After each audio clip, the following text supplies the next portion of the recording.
Right now, I am standing in the historic center of the Chilean city of Valparaiso. This is the second largest city in Chile with about 1 million people in the urban area. The nickname of this city, there's a few, Chile's principal port, the jewel of the Pacific, and the San Francisco of South America. Now you can see around me we have one of the oldest ports and kind of the historic ports here in Valparaiso. There's a lot of ships. There's some military ships over here. This city to this day remains kind of a headquarters for the Chilean Navy. There's a lot of government buildings around, so you can actually see military ships over there. Kind of hard to see. These ships that are close here, commercial ships.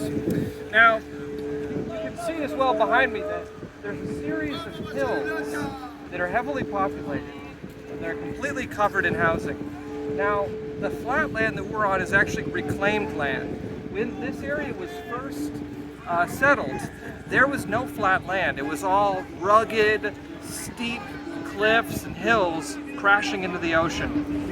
And so when the very first major port was built here, it was actually in 1810. And it went right up against the hillside. And all of this flat land that we're on is all actually new. So in the 1800s, Valparaiso prospered as Chile's principal port. Many people were coming through the Straits of Magellan, through the bottom half of South America, on their way to settle places like California with the gold rush. And so many would stop here. Germans, Italians, French, Britons, Americans, many different types of Europeans would settle here. And the city became very European. It developed a very European character. And to this day, the classical architecture of Valparaiso is very European. But in the 1900s, there was a major earthquake, and then the Panama Canal opened in 1914, and Valparaiso began to rapidly decline.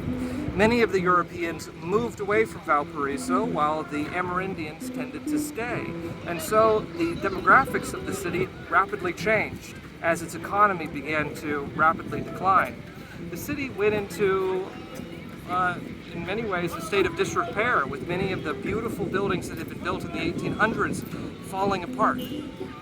But in the late 1900s, going into the early 2000s, the city was rediscovered by tourists from around the world who were charmed by this beautiful European architecture going straight up the sides of these hillsides, which is why it was nicknamed the San Francisco of South America by those sailors and other people passing through in the 1800s. And so tourism has really helped the city rebound. But if you come here and visit, you'll notice that it has a much more Amerindian demographic than Santiago.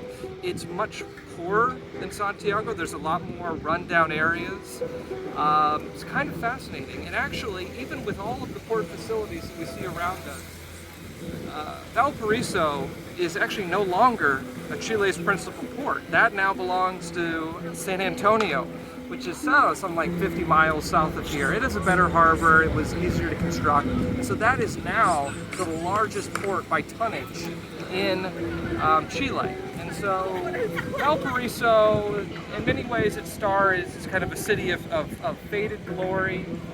It really is no longer the city of great importance that it used to be. In fact, in the 1800s, it was arguably the most important port on the Pacific coast of South America, but no more. But it's a wonderful place to visit, incredible weather, beautiful sights, beautiful art. It's known for its bohemian vibes, its artisanal vibes, lots of murals, lots of art, lots of famous festivals. Wonderful place. All right, until next time, ciao.